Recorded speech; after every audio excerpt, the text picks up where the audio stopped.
Bien, vamos a dar inicio, ya son 10:05. Les cuento que estamos transmitiendo en vivo a través de LinkedIn. Por favor, ayúdenme por el chat. Parece que me escuchan bien, ¿cierto? Listo, pues bien, vamos a arrancar. Bien,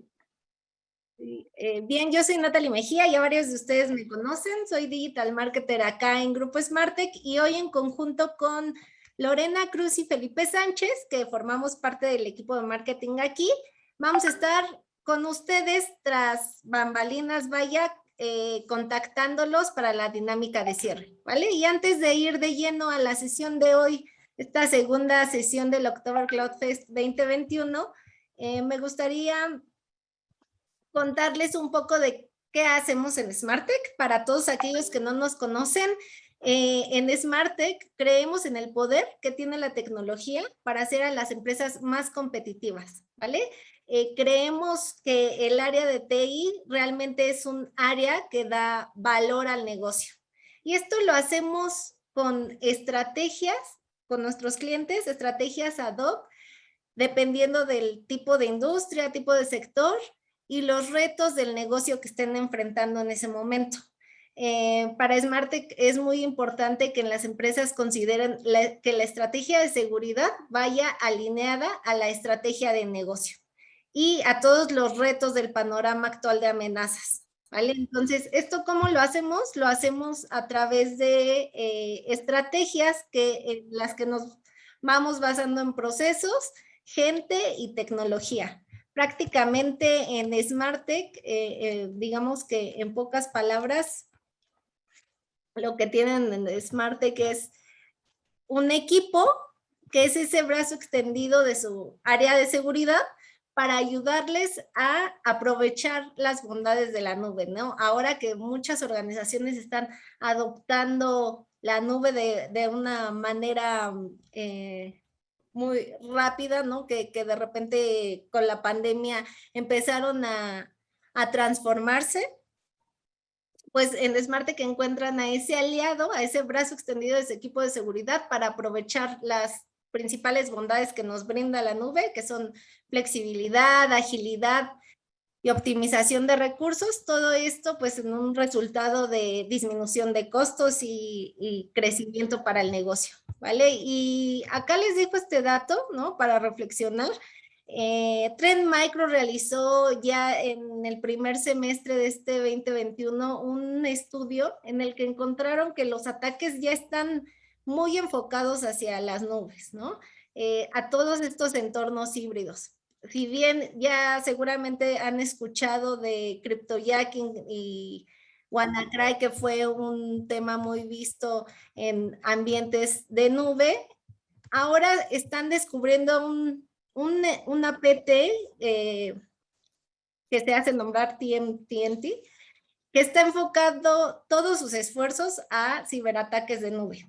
Está comprometiendo cuentas, está aprovechándose de botnets, de tipos de ransomware, de robo de credenciales de cuentas de nube para comprometer a cuentas que están ahí arriba, ¿no? Y es por eso que la seguridad en nube hoy es primordial y es por eso también que generamos este October Cloud Fest 2021 dedicado 100% a seguridad en nube.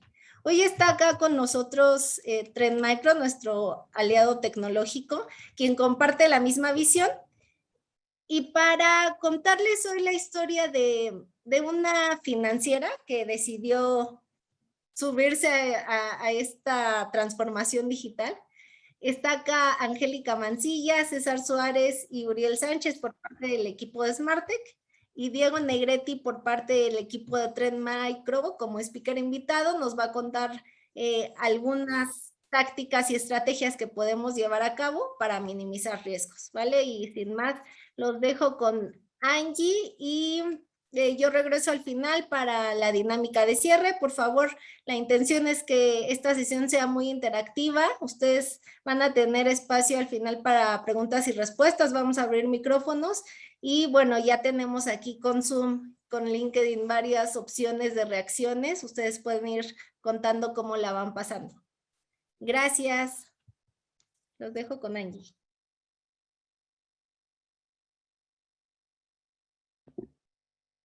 Muchas gracias, Nati. Muy buenos días a todos. Y pues bueno, yo en esta ocasión les voy a contar una historia. Esta historia es de Uriel, un líder tecnológico que llega en el 2020 a Acme Financiera, ¿no? Él llega con nuevas ideas innovadoras para hacer crecer a la empresa, ¿no? Entonces empieza a impulsar esa transformación digital porque él ya traía experiencia de otras empresas a las que había llevado al éxito a través de esa transformación digital.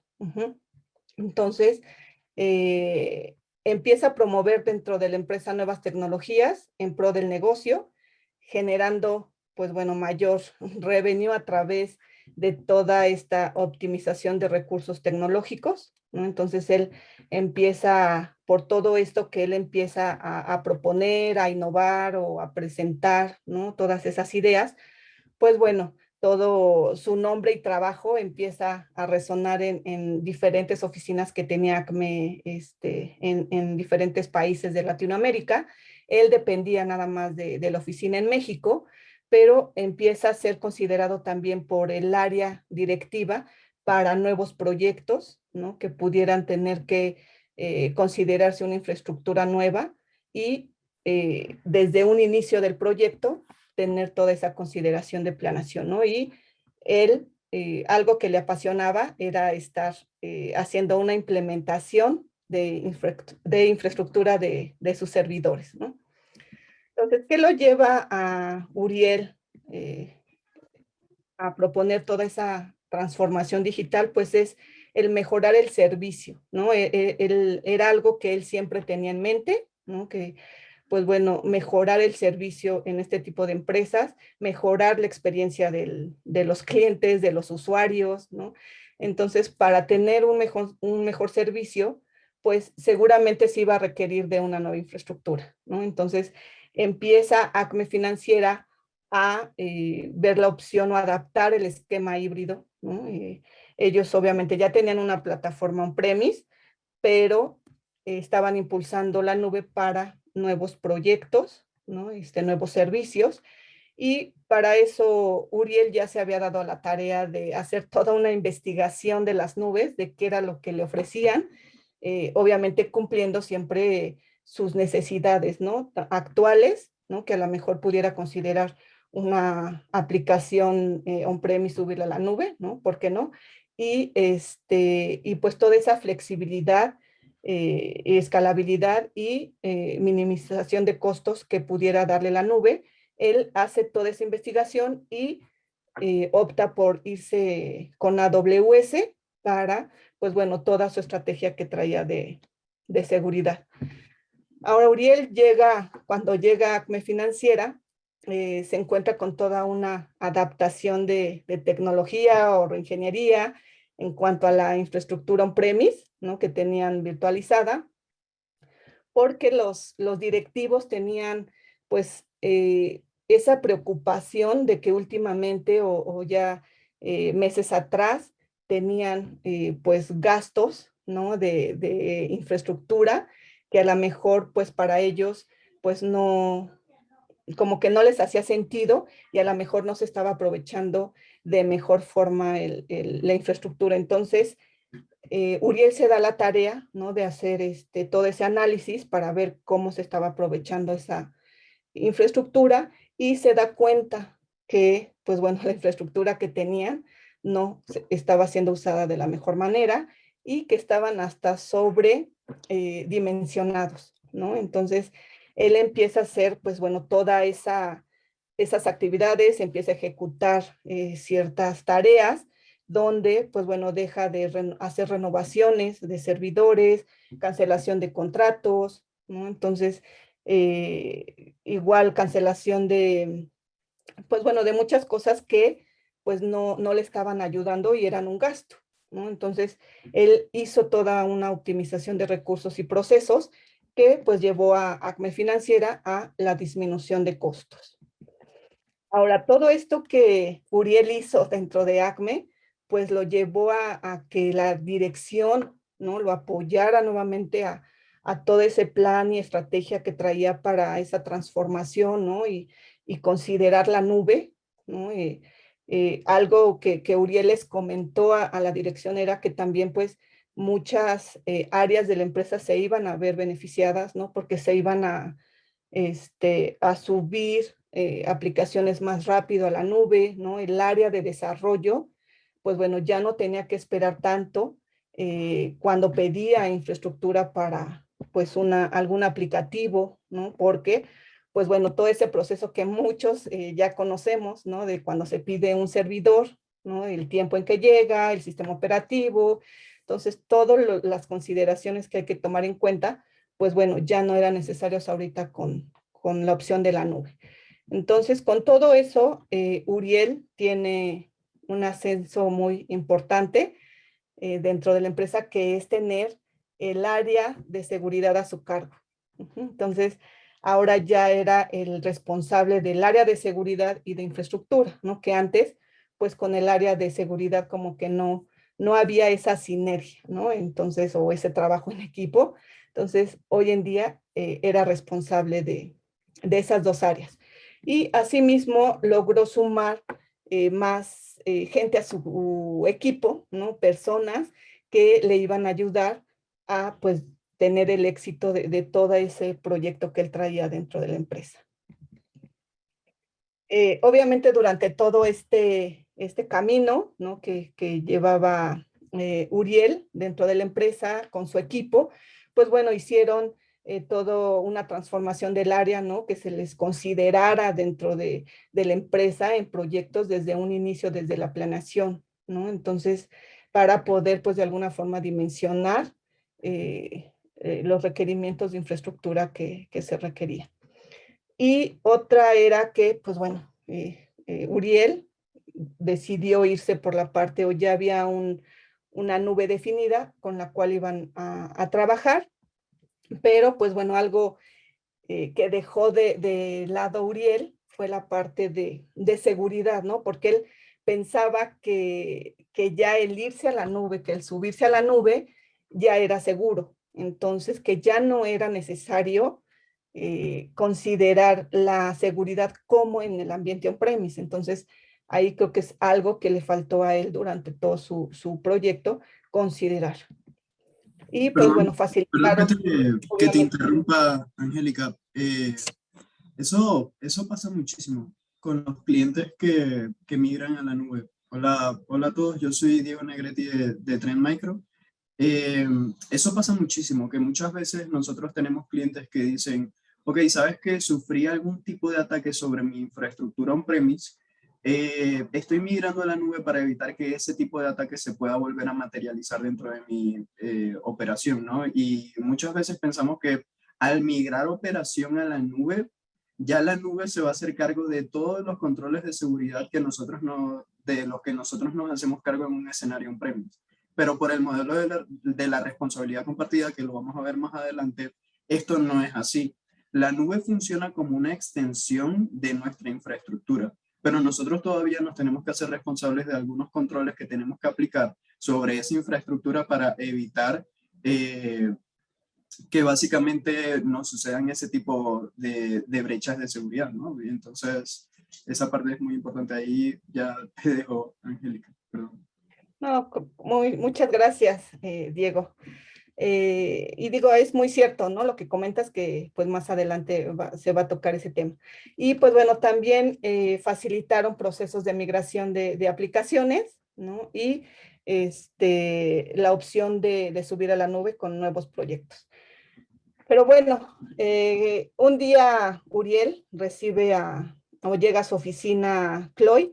Chloe es una programadora dentro de Acme Financiera, donde le pide un servidor on-premise para desplegar una aplicación web, ¿no? En el cual debía tener permisos o debía permitir a los usuarios tener acceso. Y pues bueno, con toda la investigación que ya había hecho Uriel, ¿no? de la nube, le empieza a explicar los beneficios que pudiera tener al subir ese servidor a la nube y no tenerlo ya on-premise, pues bueno, ella acepta esa migración a la nube, pero sí le hace una mención muy importante, ¿no? De que esa aplicación era legacy, ¿no? Y que de hecho tenía que ir en un sistema operativo 2008. Ajá, entonces, pues bueno, él le dice que sí, que no se preocupe, que ella va a tener su servidor, su aplicación corriendo sin ningún problema y que, pues bueno, el proyecto que él ya sabía que iba a correr ella, que era un evento o el evento más importante del año para la empresa, que era el October Cloud Fest, pues bueno, no iba a tener problema y que iba a ser un éxito. Entonces, pues bueno, Chloe acepta y pues bueno, ya empieza Uriel a hacer toda esa migración, ¿no? Del servidor.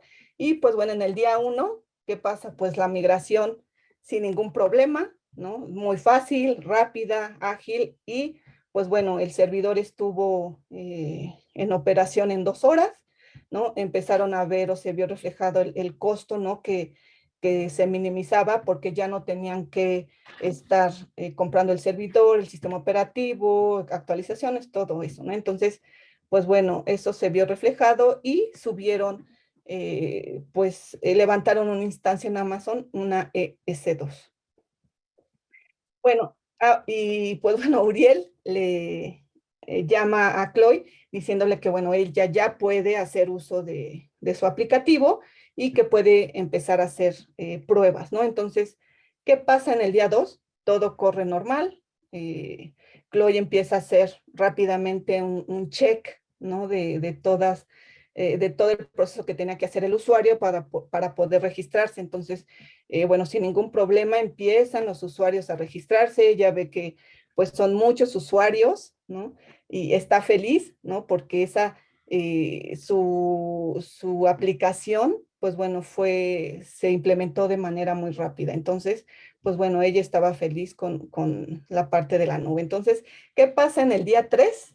Creo que ahí ya no fue tan feliz.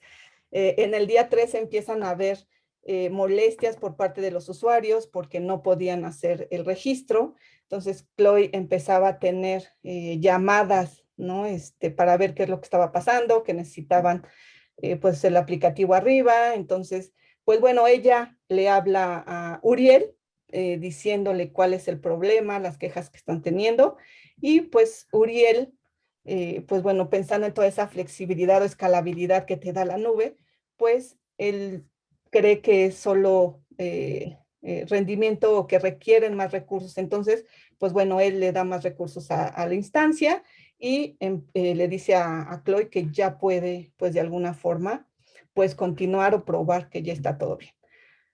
Pero, ¿qué pasa en el día 4? Pues Chloe, pues no, efectivamente seguía con su aplicación abajo, empieza a hacer un análisis y se da cuenta que hay archivos extraños, ¿no? En el servidor y se empieza a preocupar mucho porque ya, pues bueno, de alguna forma su evento se venía en 5 días, ¿no? Entonces, ella estaba muy preocupada, le llama a Uriel, ¿no? Para comentarle que sigue abajo el aplicativo y Uriel le dice, no te preocupes, ahorita yo empiezo a hacer pues la revisión para ver qué es lo que está pasando y levantamos tu aplicativo.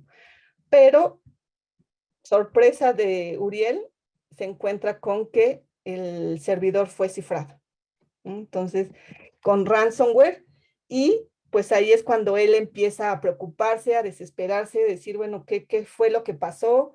¿No? ¿Dónde estuvo o qué no consideré? ¿No? Él le preocupaba que este problema o incidente saliera de la empresa, ¿no? Porque pues ya podía afectarles en la reputación de la empresa, entonces él estaba muy preocupado por eso, por la dirección, porque él había, pues de alguna forma, propuesto toda esa migración o transformación digital a la nube, ¿no? Entonces él estaba muy preocupado y que, pues de alguna forma, su trabajo también estaba en riesgo.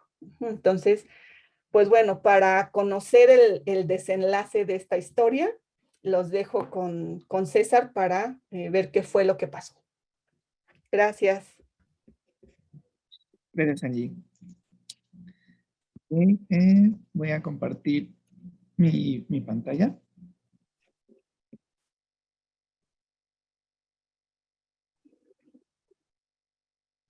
Vale, perfecto. Ya la ven, ¿verdad? Sí, ya la veo. Gracias.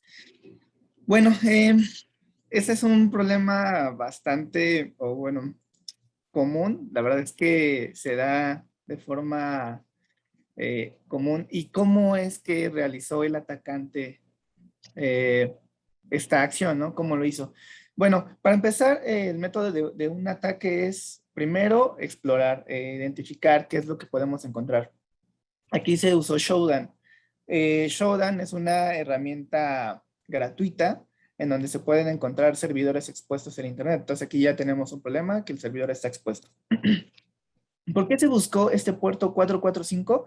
Lo que interesa aquí del puerto 445 es que maneja el protocolo SMB. Muchas aplicaciones legacy o servidores legacy en este protocolo SMB es vulnerable a Eternal Blue.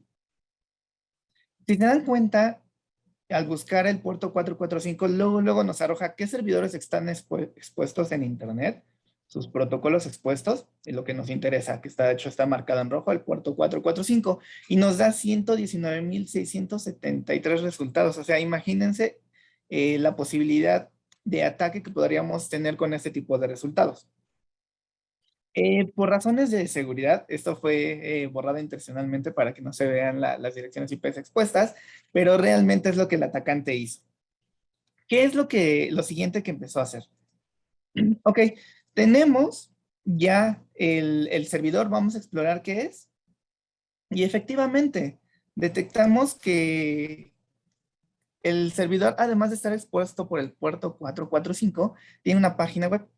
La página web vemos que nos da el registro para el October Cloud Fest. Parece que efectivamente, ¿no? Hay un evento y parece que hay algo importante en el cual nosotros podemos impactar como atacantes.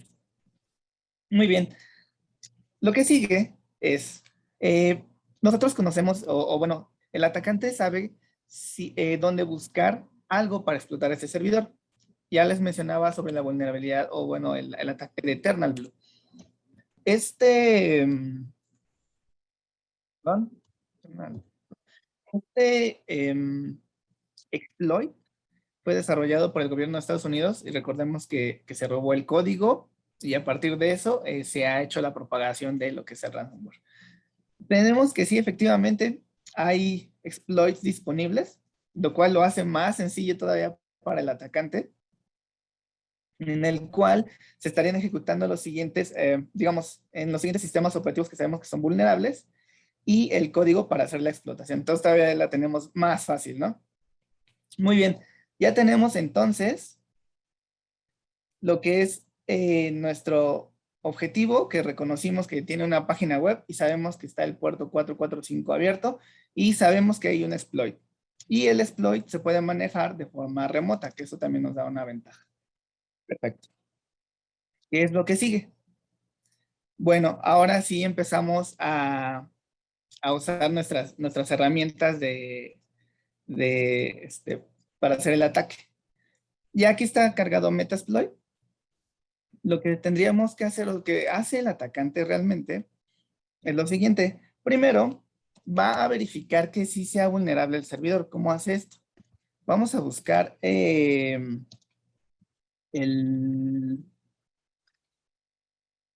exploit que esté cargado en Kali, en Metasploit, pero vamos a hacer un escaneo de la vulnerabilidad primero.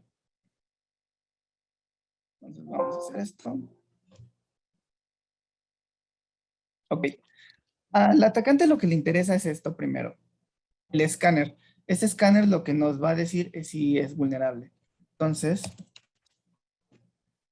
vamos a usar el escáner hacia el destino, que este es nuestro servidor a atacar, que está expuesto en Internet. Entonces tenemos la IP pública. Configuramos y le vamos a dar.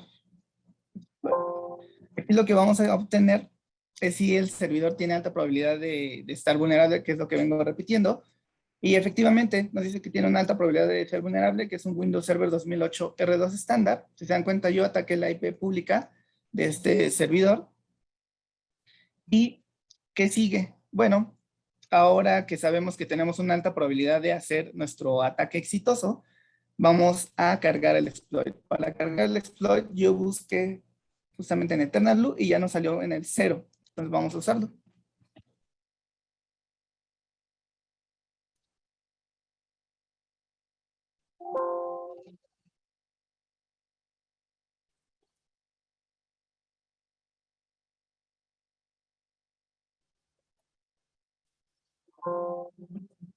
Ok, cargo el exploit, vuelvo a decirle quién va a ser mi objetivo destino y con un comando muy sencillo, el atacante empieza a hacer la explotación. Aquí hay algo muy interesante. Para hacer la explotación pueden ocurrir dos situaciones. Una, que se vaya el equipo digamos, se bloquee por un momento y no sea exitoso el ataque, entonces lo va a volver a intentar. ¿Qué van a reportar? Y es lo que pasó con la página o con la aplicación. Dicen, es que está inestable, es que no funciona, es que se cae, es porque el atacante está intentando entrar al servidor, posiblemente esté fallando en los primeros intentos, te esté reiniciando el servidor hasta que lo logra. En este caso, no mandó un error y nos está diciendo que ya ganamos el acceso al servidor que pretende explotar. Bueno, que ya se explotó, perdón. Entonces, ¿cómo lo comprobamos? Muy sencillo. Ya puedo entrar al sistema operativo de Windows. Algo que ahora el atacante hizo, y esto es para llamar la atención del administrador y pueda ver después cómo secuestramos información y pedimos el rescate, que esto es lo que sucede, es lo siguiente. Para llamar la atención, uso un comando de Windows. Este comando de Windows, ya estando dentro del sistema operativo, es muy fácil de ejecutar.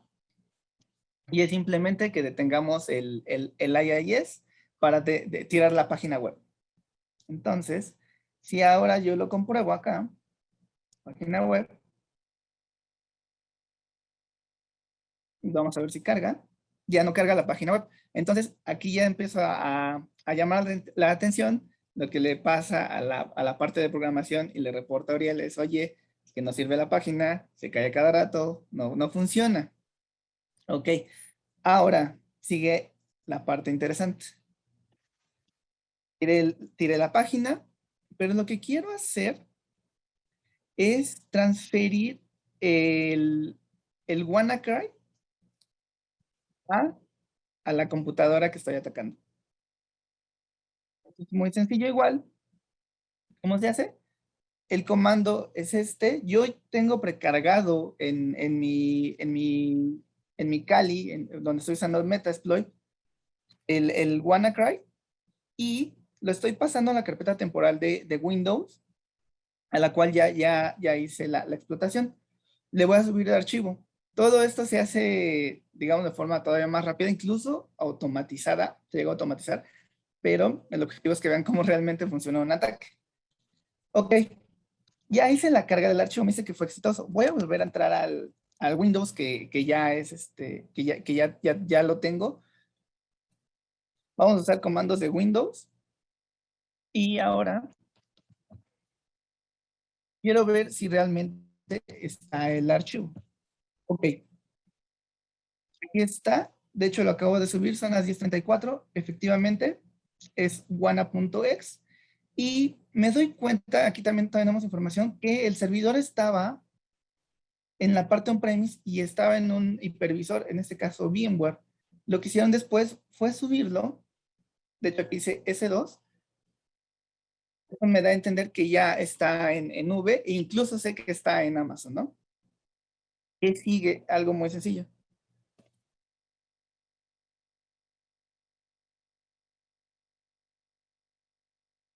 Ejecutar el archivo. Una vez que hago la ejecución, empiezo a hacer el cifrado de la computadora. ¿Cómo se hace esto? ¿Y qué es lo que vio el administrador? Este es el servidor que, por cierto, también hay una mala práctica, está público. Lo que empezó a suceder es lo que vio el administrador, que ya se empezó, o bueno, detectaron justamente esos archivos raros. Incluso ya se cifró el código que era el de la página del October Cloud Fest. Como se dan cuenta, no se consideraron los controles necesarios a la hora de hacer la migración en nube. Quizás se deja mucho de lado eso. Y las mejores prácticas en lo que es una arquitectura de nube. Entonces, cuando no pasa esto, llega a ocurrir este tipo de situaciones. Este tipo de situaciones son muy común. No, digamos incluso ustedes mostrándole lo que realmente sucede,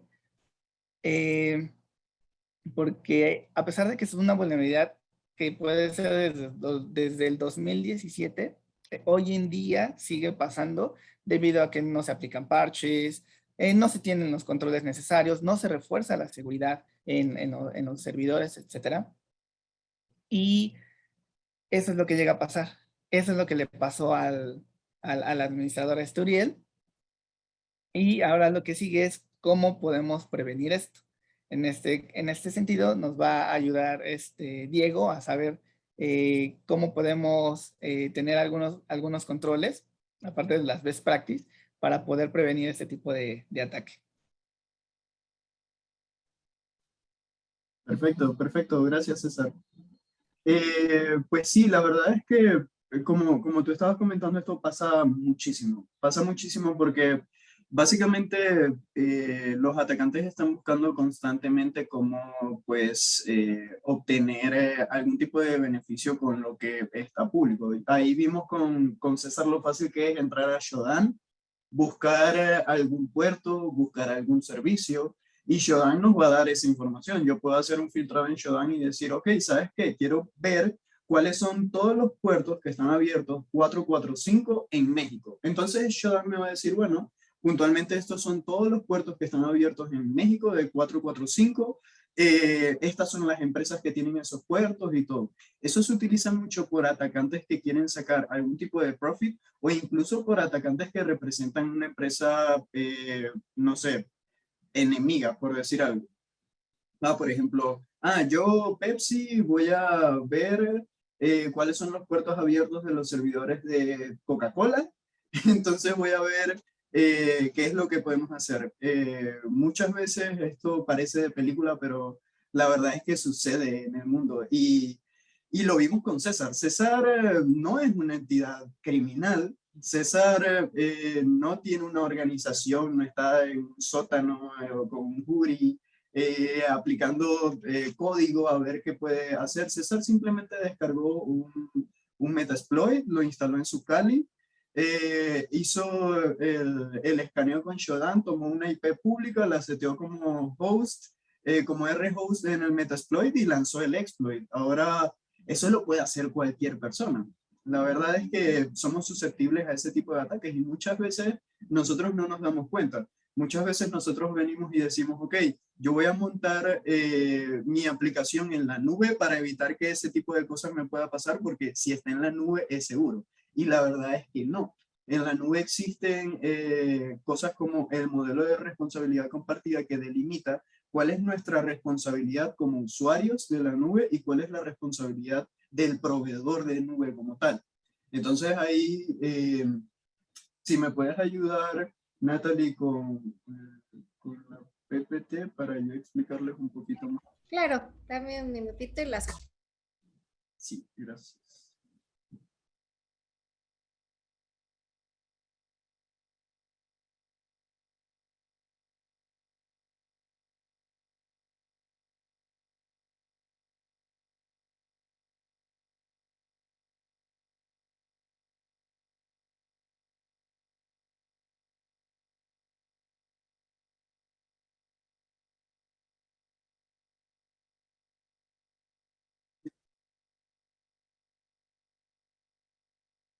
Ok, perfecto. Te voy a pedir el control para no molestar. Claro. Buenísimo. Entonces, cuando nosotros empezamos a utilizar infraestructura en la nube, tenemos que entender esta parte del modelo de la responsabilidad compartida. ¿Qué es el modelo de la responsabilidad compartida? Como les estaba comentando, ¿cuál es la responsabilidad de nosotros como usuarios y la responsabilidad del vendedor? Por ejemplo, en el caso de Uriel, yo vengo como empresa y monto mis servidores en la nube. Yo los migro de on-premise a la nube. Pudimos ver, César, que antes estaban virtualizados en el hipervisor de VMware y yo lo que hice fue migrarlos a la nube al servicio de S2 de AWS. Perfecto, ya tengo mis servidores en la nube como tal. ¿Cuál es la responsabilidad de la nube y cuál es la responsabilidad mía como usuario de la nube? Perdón. La responsabilidad de AWS, por ejemplo. AWS se hace responsable de que lo que yo estoy montando en la nube como tal siempre esté disponible para mí cada vez que yo quiera acceder a ello. ¿Va? Por ejemplo, ellos me garantizan de que yo voy a poder acceder siempre a mis servidores como tal y que la información que está guardada en esos servidores siempre va a estar disponible para mí. ¿Va? Incluso me da la opción de poder distribuir mis cargas de trabajo a lo largo de distintas regiones. Perdón. A lo largo de distintas zonas de disponibilidad para tener alta disponibilidad y todo eso. También me da la posibilidad de que yo puedo interactuar con sus servicios y modificar la configuración de esos servicios para que hagan lo que yo quiero que mi aplicativo haga. Todo eso es responsabilidad de AWS y en eso ellos son muy, muy buenos. ¿Va? ¿Cuál es la responsabilidad mía? O en el caso de Uriel, ¿cuál es la responsabilidad de Uriel con respecto a los servidores que montaron en la nube de AWS? Pues básicamente todavía debe aplicar los parches como tal sobre el sistema operativo. Uno no se libra de esa parte. Sí es cierto que AWS nos da servicios que nos pueden ayudar a distribuir esos parches, pero yo tengo que aplicar los parches todavía. Tengo que evitar que a mis servidores como tal les caiga malware, hacer las configuraciones a nivel de puertos como tal para microsegmentar la comunicación del servidor, hacer las configuraciones de los aplicativos que viven ahí, y todo ese tema. Todo eso es mi responsabilidad, ¿va? Ahora, ¿qué es lo que hace Trend Micro con respecto a este caso específico de Uriel? Porque existe el modelo de responsabilidad compartida. Trend Micro creó esta plataforma de seguridad que se llama Trend Micro Cloud One. Por ahí pude ver en el chat que hay algunas personas que ya están utilizando la plataforma, que bueno. Ok, ¿qué es lo que hace la plataforma de Trend Micro Cloud One? Es una plataforma de software as a service, ¿verdad?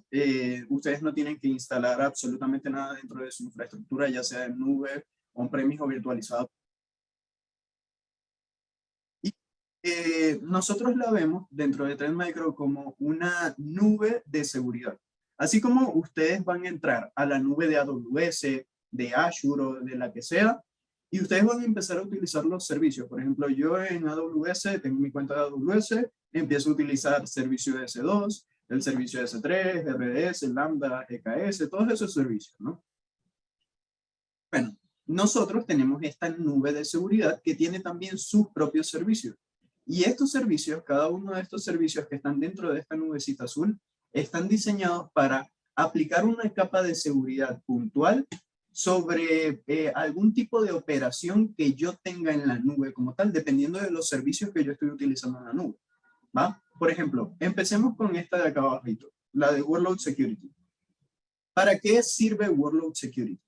Cuando nosotros tenemos entornos de servidores en la nube como tal, en el servicio de S2, incluso virtualizados u on-premise, yo necesito proteger el sistema operativo de esos servidores como tal, porque me puede pasar lo mismo que le pasó a Uriel y que hizo César, ¿va? Yo necesito cubrir mi parte de la responsabilidad compartida. Necesito evitar que me exploten vulnerabilidades, que ya vimos con César que es muy sencillo hacerlo. Necesito evitar que me caiga malware. Necesito monitorear la integridad de archivos o registros específicos en mi sistema operativo. Necesito hacer un filtrado de logs para que me alerte cuáles son los logs más importantes en temas de seguridad que yo tengo que hacerles caso de mi lado. Y necesito evitar que se ejecuten aplicaciones específicas y todo ese tema. Entonces, Workload Security va muy orientado a añadir una capa de seguridad o varias capas de seguridad sobre mis entornos de servidores, estén en donde estén en la nube, virtualizados, on-premise o lo que sea, ¿va? Container Security es para cuando nosotros estamos desarrollando aplicaciones sobre tecnologías de containerización. Acá en el chat voy a hacer una pregunta. ¿Alguno de ustedes trabaja o su área de desarrollo trabaja con contenedores?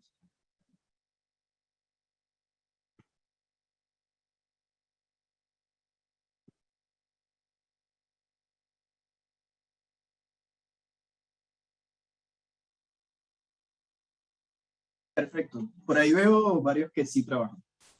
EKS sobre AWS para Kubernetes, buenísimo. Mi servicio favorito, por cierto. Ok, ¿qué es lo que pasa cuando tú estás trabajando con tecnologías de containerización?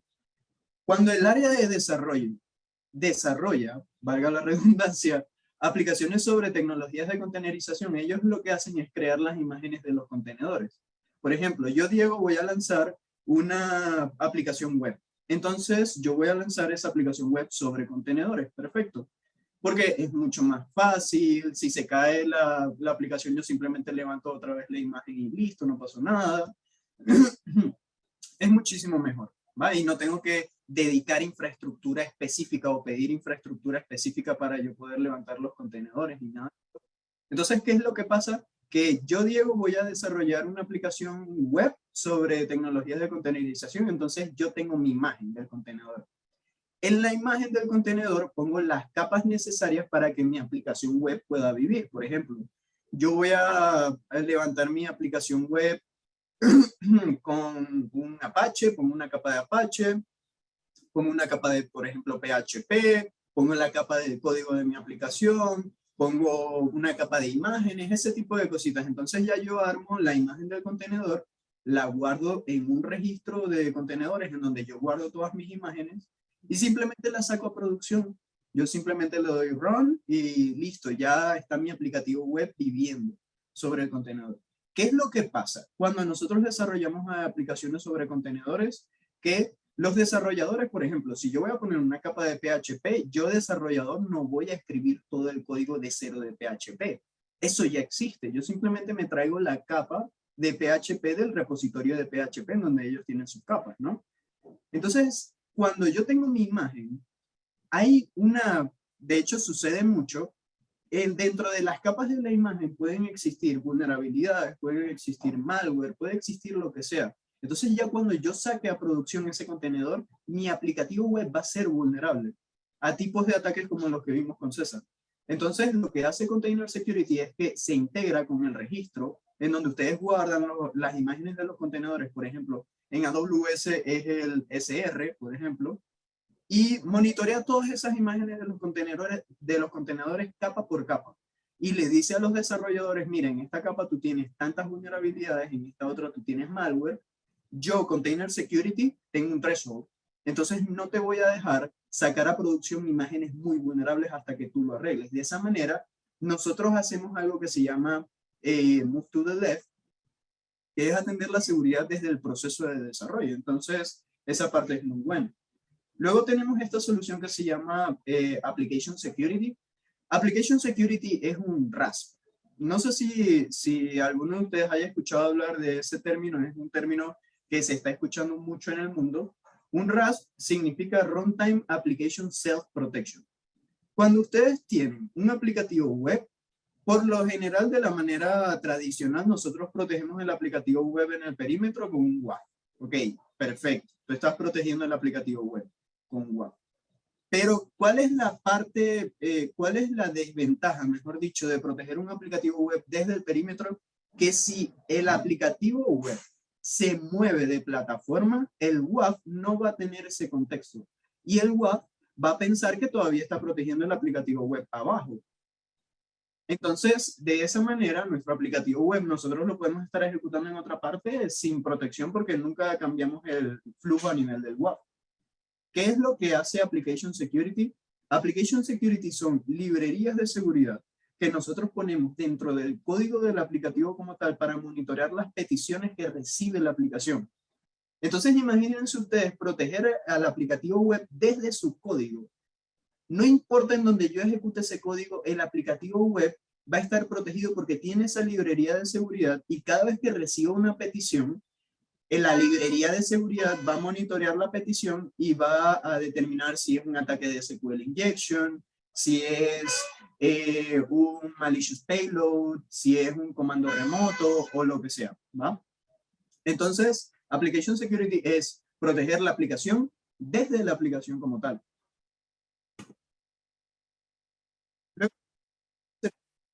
File Storage Security.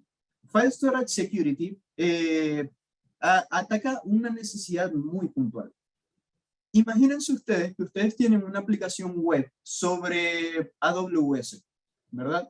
Por lo general, nuestras aplicaciones web que están corriendo sobre AWS guardan objetos en un bucket de S3, que es el servicio de almacenamiento de AWS, ¿va? De hecho, muchos de ustedes pueden tener eso. Ahora, imagínense este escenario. Yo tengo mi aplicativo web que se encarga de tramitar citas de, no sé, tramitar citas de licencia de conducir, por ejemplo. ¿Qué es lo que tú tienes que subir como usuario a través de mi página para tramitar tu cita? Tú tienes que subir una foto de tu INE en formato PDF, ¿verdad? Tú subes la foto de tu INE en formato PDF, pasa por mi aplicativo web y mi aplicativo web lo guarda en un bucket de S3. Perfecto. ¿Cómo saben ustedes que yo como usuario no les estoy subiendo malware a través de su página?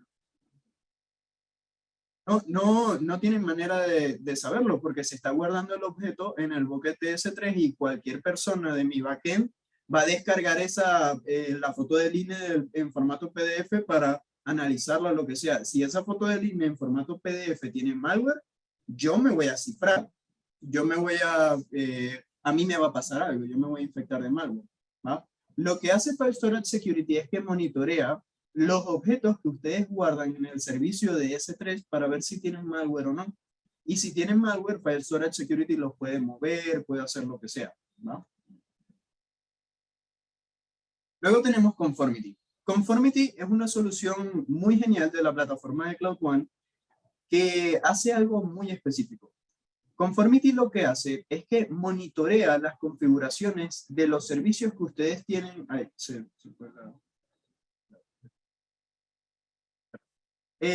Conformity lo que hace es que monitorea las configuraciones de los servicios que ustedes tienen en su cuenta de AWS y les dice puntualmente cuáles de esos servicios están bien configurados siguiendo el Well Architected Framework de AWS o no. También puede decirles, mira, estos servicios están configurados cumpliendo con PCI, con ISO 27001, NIST, ISO, lo que sea. ¿Va? ¿Por qué? Porque en la nube el riesgo de seguridad número uno no es que me caiga malware o vulnerabilidades, eso sigue pasando, ¿no? Pero el riesgo principal de la nube es que yo esté utilizando un servicio y que no configure bien ese servicio y que a través de esa mala configuración a mí me pase algo. Por ejemplo, yo tengo un bucket de S3 y estoy guardando objetos ahí, pero ese bucket de S3 lo tenía con permisos públicos y eso es una mala práctica de AWS.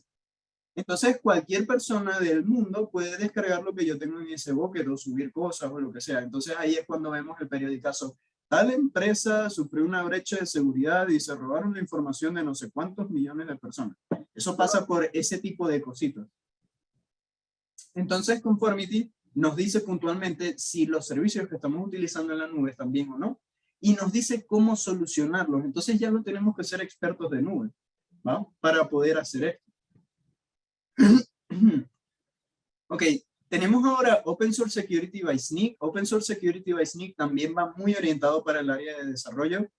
El área de desarrollo, ellos pueden desarrollar aplicaciones con librerías de código open source. Esto es muy popular porque el código open source es mucho más fácil de trabajar sobre el desarrollo de una aplicación.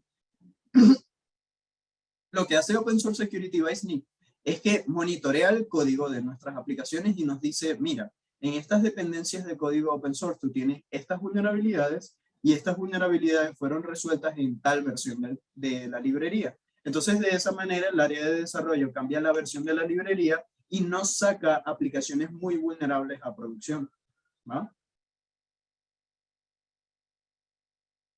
Nuestro IPS de nube de la plataforma de Cloud One Network Security lo que hace es monitorear los paquetes de datos que pasan por el flujo de red de los segmentos de red en la nube.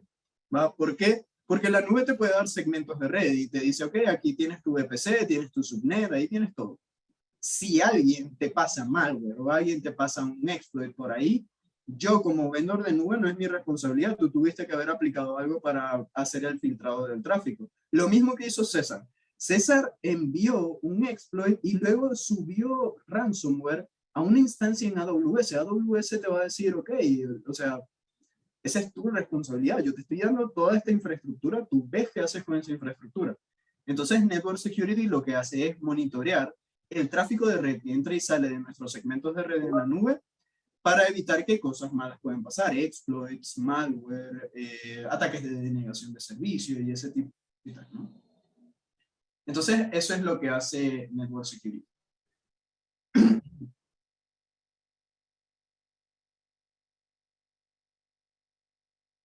Vale, perfecto.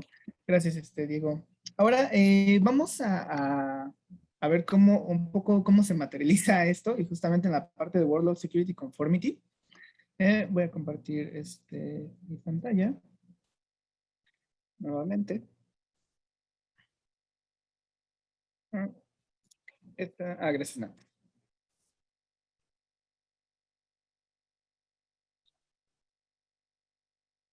Perfecto.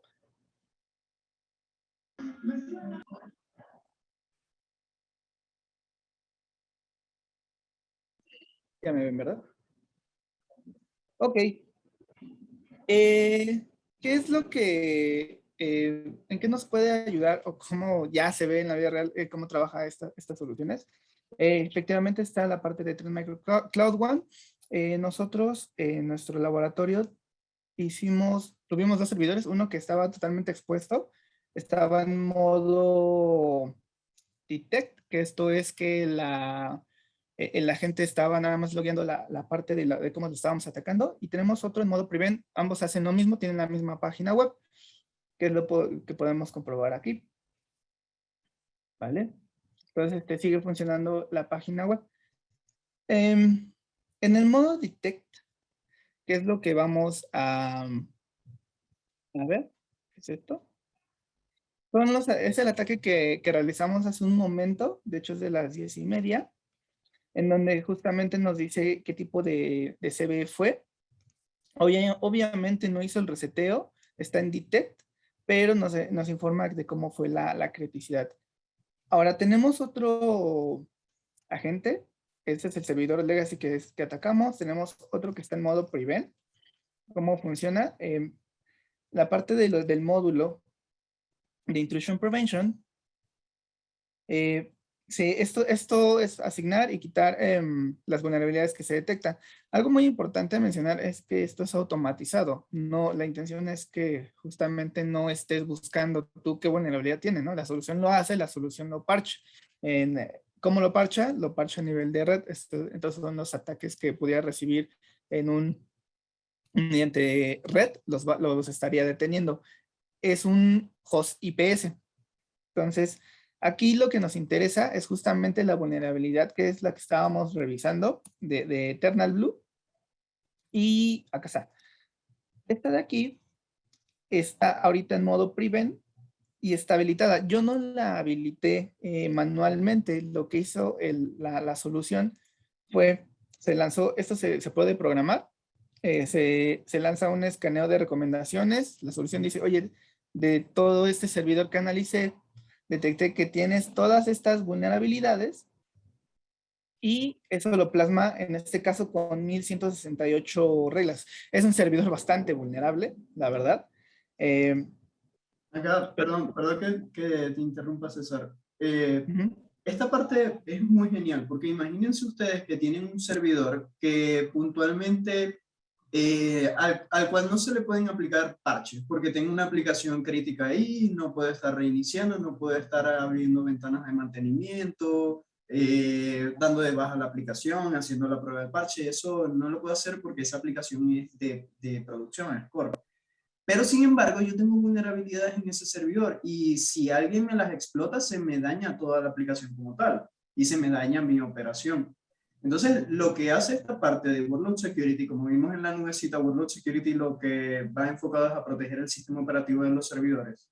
Lo que hace esta parte, como dice César, es que tiene la capacidad de hacer un escaneo de vulnerabilidades del sistema operativo y de las aplicaciones que viven ahí, SQL, IIS, Apache, lo que sea. Y cuando ya tiene la lista de vulnerabilidades, pone filtros a nivel de red para evitar que te puedan explotar esas vulnerabilidades sin necesidad de instalar un parche o reiniciar el servidor. Entonces, eso es una cosa muy genial de esta solución y ya, perdón, César, que te interrumpa. Sí, no, no hay problema. Ok, bueno, pero lo estamos viendo y cómo funciona. Vamos a volver a intentar hacer lo que es la explotación. Ahora sí, este servidor que tiene la protección de Workload Security. Y lo mismo, volvemos a crear el exploit. Aquí voy a cortar un poquito, ya no voy a explicar tanto los pasos para hacerlo un poco más ágil.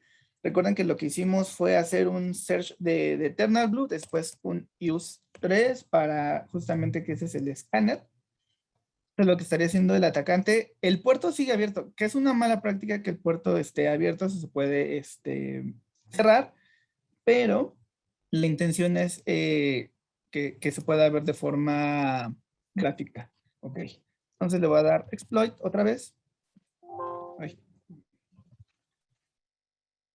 Si se acuerdan en el ejercicio anterior, cuando yo le daba exploit, les mencionaba que se veía la vulnerabilidad. Ahora ya no se ve. Voy a intentar cargar bueno, voy a cargar más bien el exploit de Eternal Blue. Y otra vez le voy a setear lo del rhost y voy a lanzar ahora sí el paquete. Si se darán cuenta, desde un inicio ya marca un error. Ya no, el escáner ya no nos dice que sea vulnerable, de hecho nos está diciendo que hubo un reset. Este reset ya evidencia que algo está protegiendo. Y al momento de hacer la explotación, ¿qué pasó? Ya, simplemente no fue exitoso. Ok, la página web está acá, sigue activa. De hecho, puedo seguirle dando clic. Funciona de forma normal. ¿Y qué sucede aquí? Aquí nosotros tenemos lo que les mencionaba, el dashboard. Y hay uno que dice Prevent. En la parte de Prevent, ahora sí, ¿no? Nos está diciendo, oye, hay unos resets del CVE 1017 que la gente está en modo Prevent. El ataque, es el Kali que estoy usando, que viene desde esta IP hacia la IP que está dentro de Amazon. Y se está frenando, se está protegiendo el servidor. Entonces está bastante interesante cómo podemos robustecer la seguridad en nuestros workloads de nube. Esta es la parte de workload. Ahora vamos a la parte de conformity. En conformity, una forma de verlo también o que nos puede ayudar a prevenir ese tipo de situaciones es saber qué es lo que nos falta en best practice de nube. ¿Qué me refiero con best practice de nube? Hay un framework de Amazon. En este caso, cada nube tiene su framework, el cual nos dictamina cuáles son las mejores prácticas de seguridad para hacer una arquitectura de nube. En este caso, estamos un 70%. Entonces nos falta por mejorar en cumplimiento, bueno, en costos, también en optimización, que es también lo que nos da, y por ejemplo en eficiencia, que es el que más tenemos. Vamos al punto que nos llama más la atención. Bueno, aquí nos va a dar un timeline de cómo vamos a ir mejorando la parte de nuestra seguridad o desempeño en nube. De hecho, nos marca aquí. Conforme vayamos adicionando seguridad a nuestra arquitectura, vamos a ver cómo incrementa, ¿no? Estos puntos rojos justamente son los que nos interesan. A nosotros nuestro laboratorio está en Ohio. Entonces estamos a un 73%, pero vamos a ver qué es realmente lo que nos falta de seguridad. Ok. Para empezar, nuestras instancias que tenemos en nube, que justamente, ¿no? El server que está en Detect y el que está en Prevent, tenemos una mala práctica y es que están en una subnet pública. En AWS hay subnets privadas y públicas. Una mala práctica es que esté en una subnet pública y que tenga una IP pública directamente, ¿no? Que no tengamos algún método de acceso a él y lo expongamos directamente. Esto incluso es lo que nos da el acceso al RDP, que se nos hace muy sencillo. Bueno, a veces a los administradores es muy sencillo levantar el servidor, ya puedes entrar a él, puedes empezar a administrarlo de forma muy rápida, pero no es una buena práctica. Entonces aquí sí nos está diciendo, ¿sabes qué? Estos servidores, estas instancias las tienes de forma pública. Otro punto es la falta de cifrado en los volúmenes. Los volúmenes son los discos virtuales que se encuentran en nube, no están cifrados. ¿Qué puede ocasionar esto? Esto incluso puede ser un ataque de forma interna. Si alguien tiene el acceso en la parte de nube de AWS, se puede llevar el disco, lo puede descargar en su computadora. Es muy fácil que yo llegue a otra o monte otra consola de AWS, abra mi cuenta, monte el servicio y listo. Ya tengo la información que estaba en el disco. Entonces, si no está cifrado, eso es lo que podría pasar. Es una mala práctica. Hay que hacer este tipo de cifrados. Otras cosas interesantes que se podrían estar viendo son, por ejemplo, los security groups. Por ejemplo, nos está diciendo, oye, tiene security groups que tienen un rango de puertos abiertos, ¿no? ¿Qué son los security groups? Realmente son listas de control de acceso. Las listas de control de acceso impiden, bueno, permiten o deniegan lo que es la comunicación. Entonces, la mejor práctica es estarlas cerrando. Es bien común. Nosotros nos hemos encontrado con nubes que tienen security groups abierto y no hay un control adicional. Llámese un firewall perimetral, llámese justamente incluso nos hemos encontrado con infraestructuras que no consideran ponerle protección al endpoint y están en nube. Entonces, esto ayuda mucho también a tener, como estamos viendo, esta visibilidad. ¿Qué es lo que sigue? Bueno, esto nos ayuda justamente a hacer la prevención, pero ¿qué más sigue? Justamente Uriel nos va a ayudar a entender un poco más de, no basta con... César, Ay, perdón. perdón que te interrumpa. ¿Me permites, porfa, hablarles a todos acerca de una cosita que vimos esta semana con un cliente que tiene que ver mucho con conformidad? Sí, adelante. Y disculpen que los interrumpa, Claro. solamente que muchas veces sucede. Ok, Conformity, como estaba diciendo César, nos permite tener visibilidad de cuáles son las fallas en las configuraciones que tenemos de nuestros servicios en la nube. Nosotros activamente tenemos una campaña de assessment de seguridad en la nube que utilizamos básicamente este Conformity para decirles a nuestros clientes, mira, esto es lo que nosotros consideramos que tienes que atender, que es más crítico y que puede representar una brecha de seguridad como tal. Hay un servicio en AWS que es el servicio del IAM. Entonces, ese servicio del IAM, el Identity and Access Management, es el que maneja todo el tema de las políticas, los roles, los usuarios y los accesos en la cuenta de AWS. Es básicamente la puerta a nuestra cuenta de AWS. Conformity me permite ver cuáles son las fallas de configuración que yo tengo sobre el servicio de IAM. ¿Va? Entonces, nosotros le dijimos a este cliente cuáles eran las fallas de configuración en su IAM. Por ejemplo, mira, señor cliente, nosotros detectamos que ustedes en 6 usuarios como tal no tienen activado el doble factor de autenticación. O sea que si alguien tiene esas credenciales de esos usuarios, va a poder entrar a la cuenta de AWS. ¿Va? Tienes 4 usuarios que tienen privilegios de administrador, o sea que ellos pueden hacer básicamente lo que sea en la cuenta de AWS. Si alguien vulnera a esos usuarios, ese atacante va a poder hacer lo que sea, ¿va? También tienes, por ejemplo, Access Key. Las Access Key nos permiten comunicarnos con nuestra cuenta de AWS a través del CLI. Nosotros les hicimos todas estas recomendaciones al cliente, ¿verdad? Utilizando la información que nos da Conformity. ¿Qué fue lo que pasó? El cliente nos avisó, tengo consumos en mi cuenta de AWS que yo no estoy reconociendo. Yo al mes pago en AWS $2,000, Pero ahora estoy viendo que tengo consumos de $13,000. ¿Qué fue lo que pasó? Entonces, nosotros literal nos metimos a su cuenta de AWS y nos dimos cuenta que las llaves de acceso, el access key que nosotros les habíamos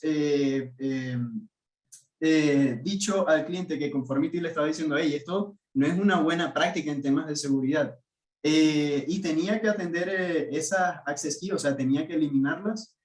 Bueno, un usuario que no tenía doble factor de autenticación, le robaron sus credenciales a través de phishing.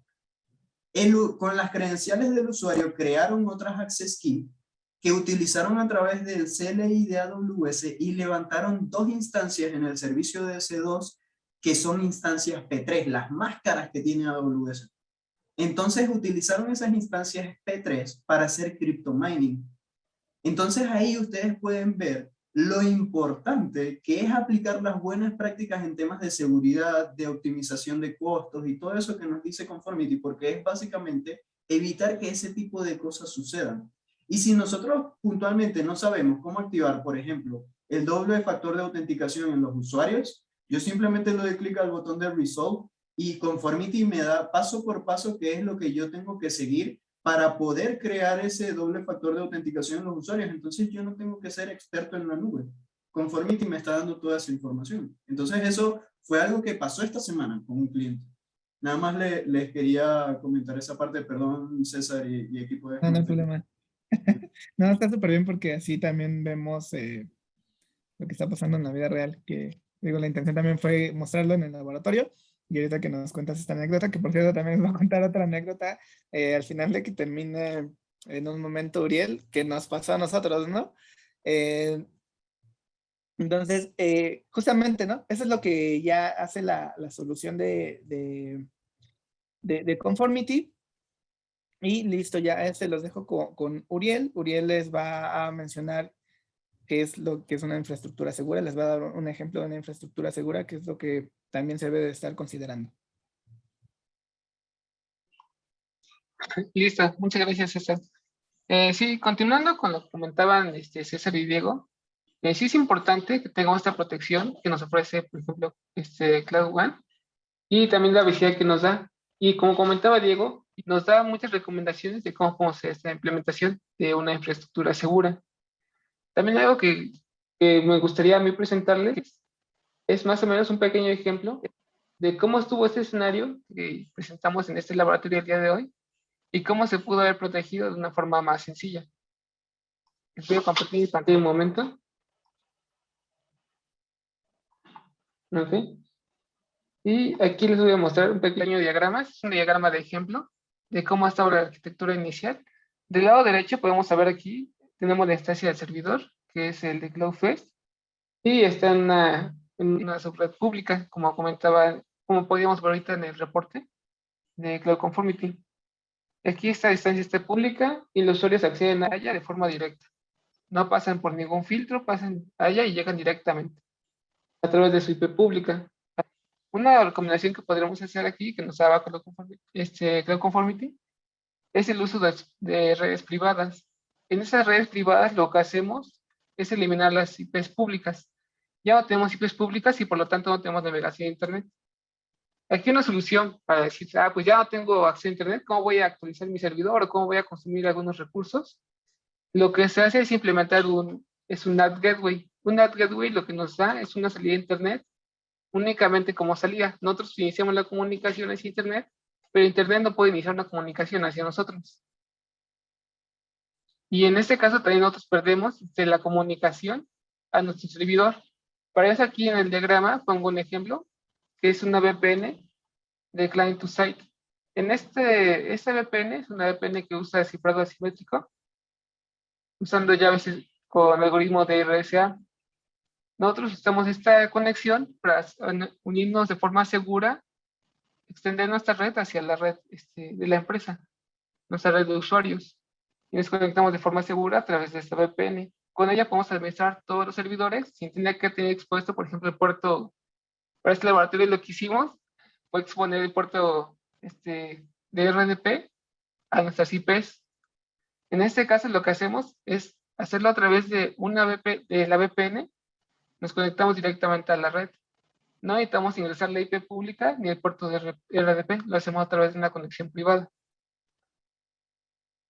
Y para exponer nuestro servicio, lo que hacemos, bueno, nuestra página web en este caso, de nuestro servidor privado, lo que hacemos es crear un balanceador de cargas que va a estar dando la cara a Internet. En lugar de que los usuarios se conecten a la instancia, se van a conectar al balanceador. Y el balanceador va a hacer la conexión a nuestra máquina virtual. Esa conexión pasa a través de los grupos de seguridad y, como comentaba César, son listas de acceso. En estas listas de acceso, aquí tenemos dos, que es el privado y el público. En el público exponemos el puerto, que es el puerto 80, a todo Internet, en los dos públicos, que es del lado derecho, tanto el balanceador como del servidor público. Del lado izquierdo tenemos nuestro servidor privado, que expone el puerto 80, pero únicamente al balanceador. Ya no hay conexiones a Internet. Si alguien quisiera intentar conectarse a la instancia, en primera no podría, porque no tiene una IP pública.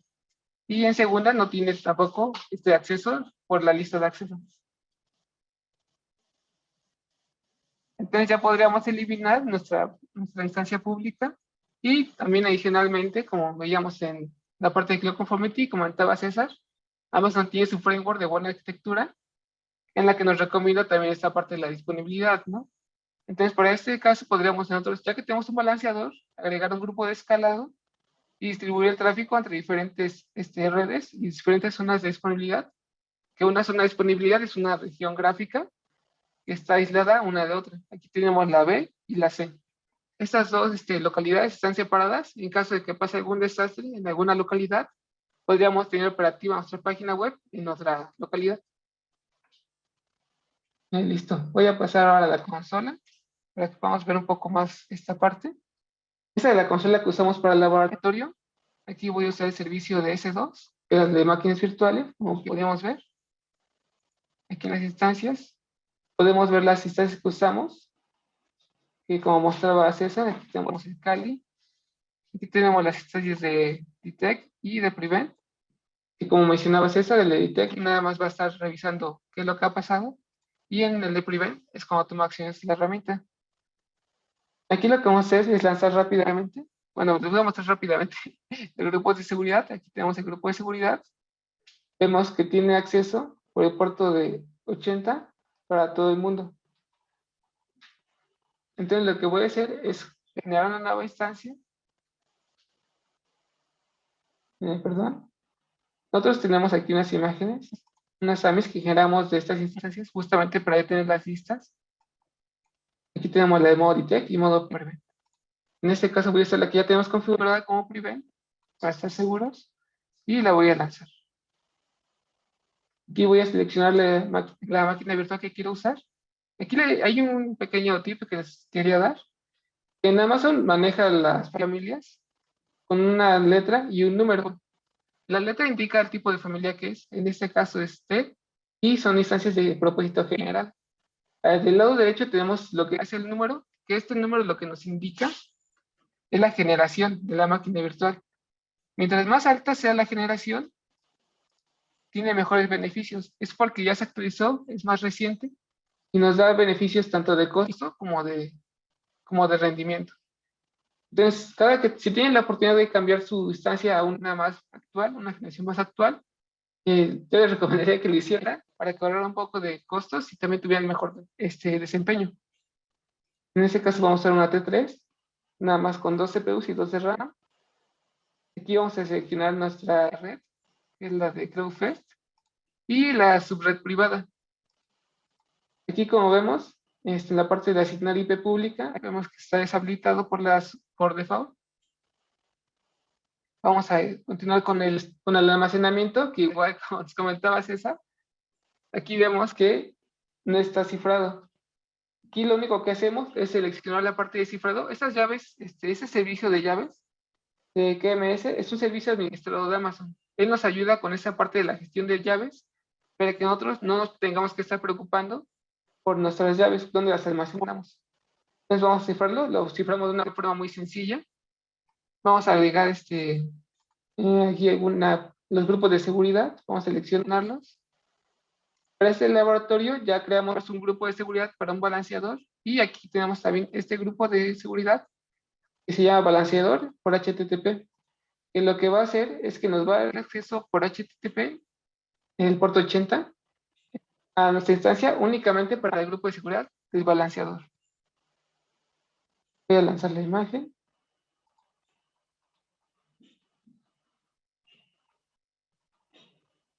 Aquí en lo que se crea nuestra imagen, que está aquí iniciando. Aquí, como podemos ver, tenemos esta IP privada. En la parte de seguridad, vamos a ver lo que tenemos como reglas de entrada. Aquí vemos la regla de entrada. Vemos el puerto 80 y hace referencia a un grupo de seguridad. Este grupo de seguridad es de un balanceador de cargas que ya teníamos aquí también configurado previamente. Tenemos el balanceador. Aquí vemos en la descripción, vemos el grupo vemos aquí las redes que tiene asignadas y el grupo de seguridad que acabamos de ver hace un momento. Este grupo de seguridad sí está abierto hacia internet para que pueda ser accesible de cualquier punto. Aquí vamos a ver las reglas de entrada. Y aquí tenemos, perdón, es el de aquí arriba. Aquí tenemos el puerto 80 para cualquiera. Entonces ya se está creando nuestra instancia. Y retomando un poco el tema del cifrado, también les queda aquí un pequeño consejo. Si podemos ver aquí del lado derecho, nos vamos al dashboard. Aquí tenemos del lado derecho, tenemos la que es EBS Encryption, que es una opción que nos da para que cada que nosotros queremos un volumen nuevo, lo podamos cifrar por defecto. Aquí en esta parte, Always Encrypt New EBS Volume, lo habilitamos y cada que creamos una nueva instancia, ya no tenemos que habilitarlo de forma manual. Esto nos ayuda, por ejemplo, porque normalmente el área de seguridad no es la que hace estos despliegues, normalmente es el área de desarrollo y pues ellos por naturaleza no están acostumbrados a tomar en cuenta los temas de seguridad. Para ellos no saben cómo, no les preocupa si el volumen está cifrado o no. A ellos lo que les preocupa es que esté operativo. Y con esta característica, en unos pequeños pasos, podemos asegurarnos que cada que creen una nueva instancia, ya va a estar habilitado por defecto.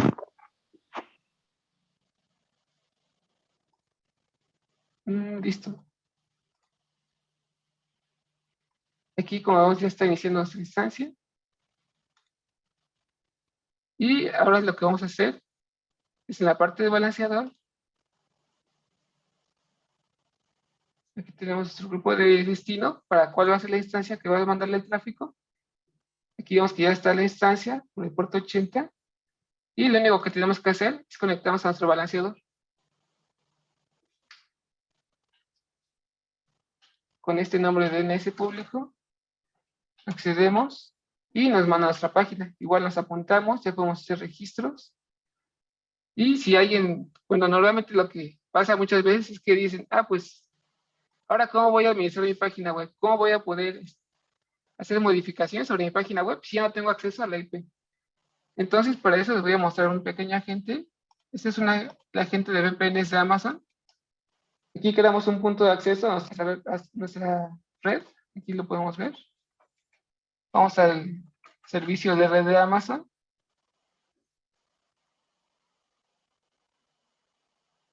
Del lado derecho, perdón, del lado izquierdo, bajamos a la parte de cliente. Este es un cliente de VPN. Vemos que lo tenemos disponible.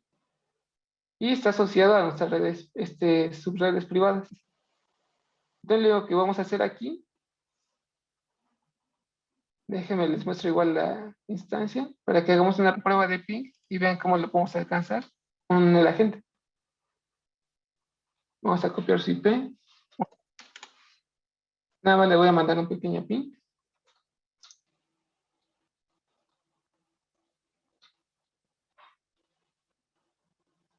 Aquí vemos que no podemos acceder de forma local. Vamos a conectarnos con el agente.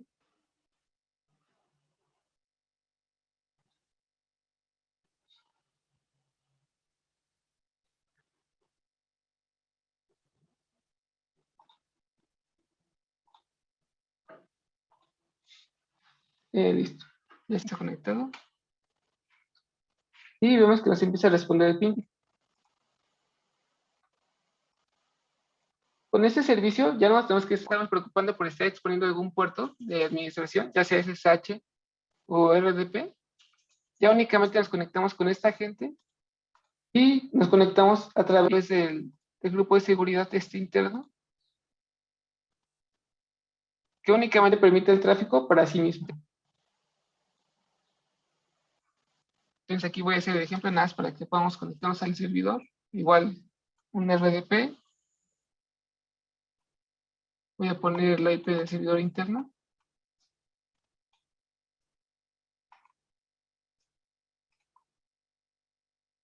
Y nos da acceso. Voy a poner las credenciales nada más para entrar.